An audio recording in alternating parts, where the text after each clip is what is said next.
नमस्कार दोस्तों। आज मैं आपको भगवद गीता का 5वां अध्याय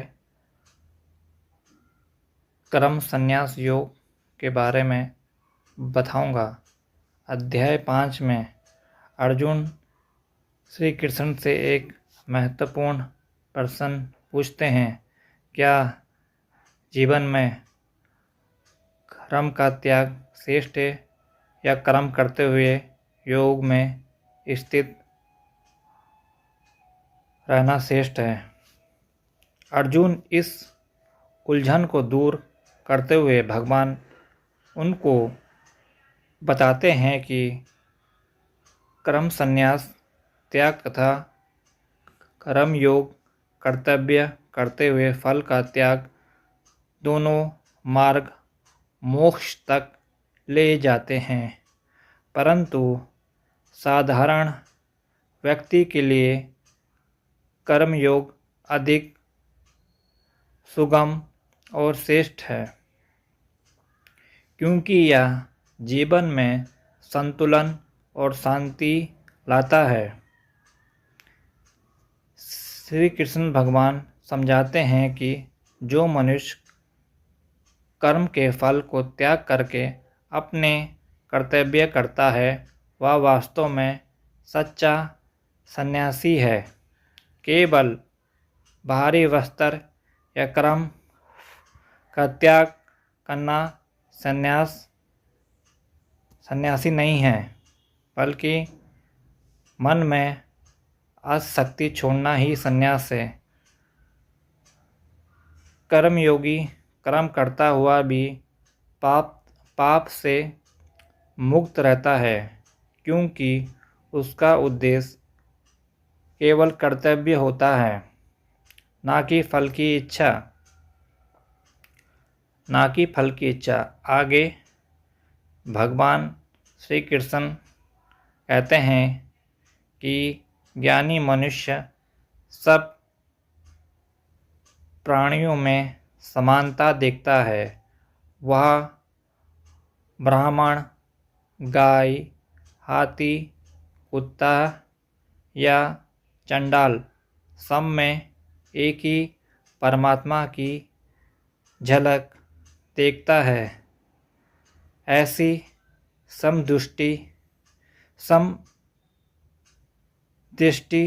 वाले व्यक्ति का चित्त शांत रहता है। श्री कृष्ण समझाते हैं कि ऐसी दृष्टि वाले व्यक्ति का चित्त शांत रहता है। उसे ना किसी वस्तु से मोह होता है और ना किसी देश से। सुख दुख, लाभ हानि और सम्मान अपना उसके लिए समान हो जाता है। यही आत्म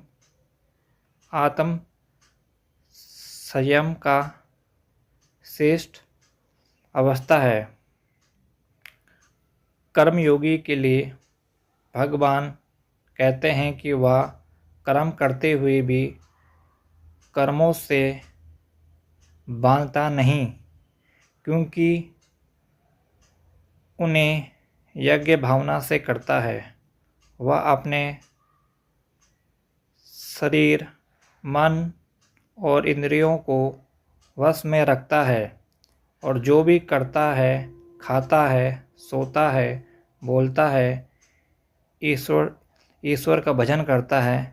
ऐसे मनुष्य के सभी कर्म अंततः ज्ञानी अग्नि में भस्म हो जाते हैं, यानी उन्हें कोई भी पाप या बंधन नहीं आता।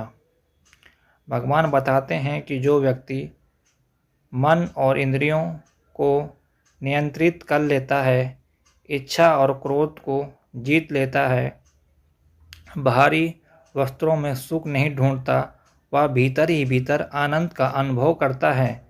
इससे उसे परम शांति मिलती है।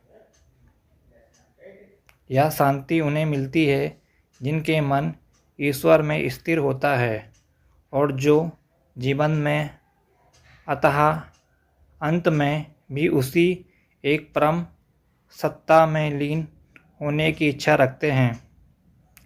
अध्याय का अंत। श्री कृष्ण बताते हैं अध्याय के अंत में जिसने मन को जीत लिया, जिसने इंद्रियों को संयम में रखा और जो सब प्राणियों के प्रति अपनी